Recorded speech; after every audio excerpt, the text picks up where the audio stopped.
Bienvenidos a la comunidad del nuevo framework en ingeniería.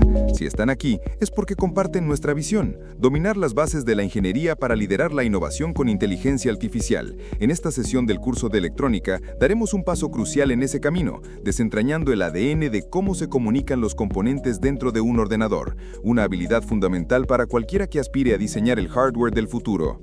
Hoy vamos a hablar de un dúo de estándares que definieron y siguen definiendo cómo se conectan los periféricos a un sistema: PCI y su descendiente directo, el omnipresente PCI Express o PCIe. Ambos fueron concebidos por una organización llamada PCI-SIG, el Grupo de Interés Especial para la Interconexión de Componentes Periféricos. Podrían pensar, Carlos, ¿por qué empezar con PCI, una tecnología que suena a museo? Y es una pregunta justa. El bus PCI, tal como se concibió originalmente, hoy en día es una reliquia. Lo encontramos casi exclusivamente en campos muy específicos, como la industria aeroespacial, donde necesitan mantener la compatibilidad con tarjetas antiguas para actualizar equipos que llevan décadas en servicio. En su época dorada, el bus PCI era la columna vertebral del chipset x86, la autopista principal de datos del sistema. Pero aquí viene lo verdaderamente importante, y la razón por la que estamos dedicándole este tiempo precioso. Aunque el PCI Express moderno es físicamente una bestia completamente diferente, a nivel de protocolo y de software, heredó toda la lógica de su antecesor. Conservó su alma, por así decirlo. La forma en que un ordenador moderno descubre qué tarjetas gráficas, qué tarjetas de red, qué discos duros tiene conectados al encenderse, todo ese ritual de inicialización es una herencia directa del protocolo PCI. Entender PCI es entender el lenguaje fundamental que su ordenador habla consigo mismo cada vez que pulsan el botón de encendido. Además, tanto PCI como PCIe comparten una característica esencial para los sistemas complejos que diseñamos en ingeniería: la necesidad de expansión. En la electrónica de consumo, como un smartphone, todo está integrado en una sola placa. Rara vez se necesita añadir algo, pero en un servidor, en una estación de trabajo de alto rendimiento o en un equipo industrial, necesitamos poder añadir más y más periféricos, y para eso no basta con conectar cosas directamente al procesador, se necesitan buses y puentes complejos, y ahí es donde estos estándares brillan. Así que, aunque quizás nunca diseñen una placa con un bus PCI clásico, vamos a sumergirnos en su funcionamiento lógico, porque es el cimiento sobre el que se construye el PCI Express que usan todos los días.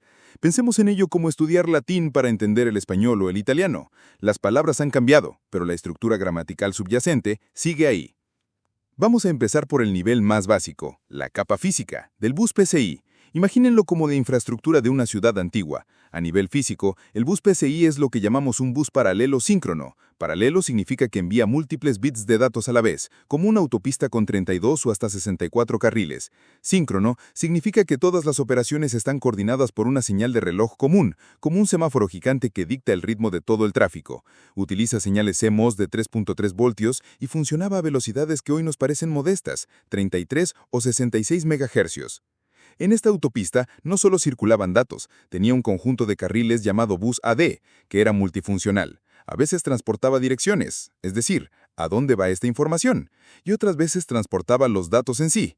Para que los dispositivos no se confundieran, existía un pequeño bus de control de 4 bits, el CBE, que actuaba como las señales de tráfico, indicando si lo que venía por la autopista principal era una dirección o datos. Había muchas otras señales de protocolo con nombres como TRDY numeral, IRDY numeral y frame numeral. No vamos a detallar cada una, porque existen libros enteros dedicados a ello, pero nos dan una idea de la complejidad de la coreografía necesaria para que todo funcionara. Ahora, uno de los conceptos más elegantes y que ha perdurado hasta hoy es cómo gestionaba las lecturas de datos. Imaginen que el procesador, el host, quiere leer información de una tarjeta de sonido PCI, el dispositivo. La información no está esperando en la puerta, está en el interior del chip, en su lógica central. Sacarla toma tiempo. Si el procesador se quedara esperando, perdería ciclos preciosos. Aquí es donde el PCI introdujo la transacción dividida, o split transaction. Piénsenlo de esta manera. Ustedes van a una biblioteca enorme y le piden al bibliotecario un libro que está en un archivo profundo. En lugar de hacerles esperar en el mostrador, el bibliotecario les dice: «Entendido, vuelva en 5 minutos». Esa primera petición es la solicitud de lectura retrasada. Ustedes se van, hacen otras cosas y vuelven. Para entonces, el bibliotecario ya trajo el libro al mostrador y se lo entrega al instante. Esta segunda visita es la finalización de la lectura. El bus PCI funciona igual. El host pide los datos, se va y luego vuelve a pedirlos sabiendo que el dispositivo ya los tendrá listos en sus registros de entrada y salida para una entrega inmediata. Este concepto es fundamental y se usa en PCI Express y muchas otras interfaces modernas de alta velocidad. Escribir datos era más sencillo. Se usaba algo llamado escritura publicada o posted write. Es como echar una carta en un buzón. Ustedes, como host, simplemente dejan los datos en el buzón del dispositivo, sus registros de ESO, y siguen su camino. Confían en que el dispositivo ya se encargará de procesar esa información internamente sin que ustedes tengan que esperar. Todo este baile, por supuesto, depende del reloj. La señal de reloj es el director de orquesta.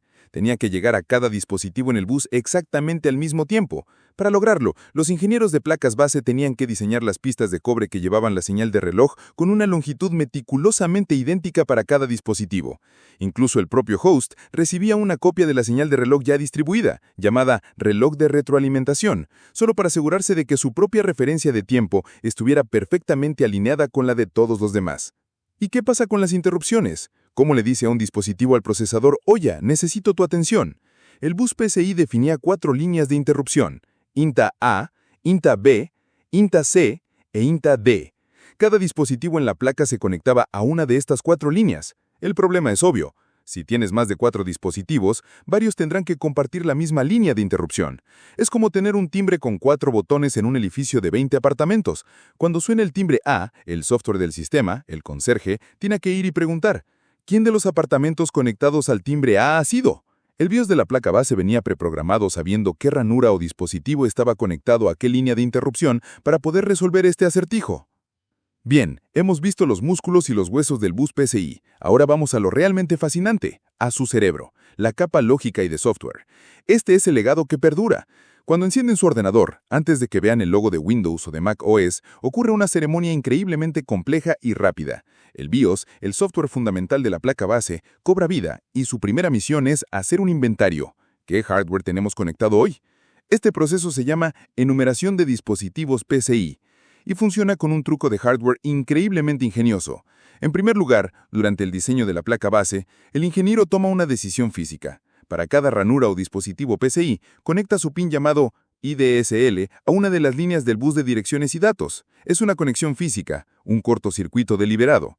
En el esquema, en segundo lugar, cuando el BIOS inicia la enumeración, no grita a todos los dispositivos a la vez. En su lugar, utiliza el puerto maestro PCI para activar una sola de esas líneas de direcciones y datos a las que están conectados los pines IDSL.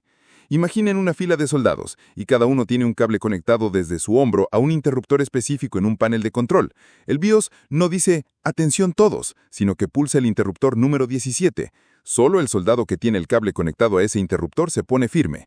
De esta forma, el BIOS establece un canal de comunicación privado con un único dispositivo a la vez. En segundo lugar, una vez que tiene la atención del dispositivo, el BIOS comienza el interrogatorio. Le pide que se identifique leyendo una estructura de registros estándar llamada cabecera de configuración PCI. De ahí extrae información vital, el ID del vendedor. ¿Quién fabricó este dispositivo? El ID del dispositivo. ¿Qué es exactamente? ¿Una tarjeta gráfica NVIDIA modelo X o una tarjeta de red Intel modelo Y?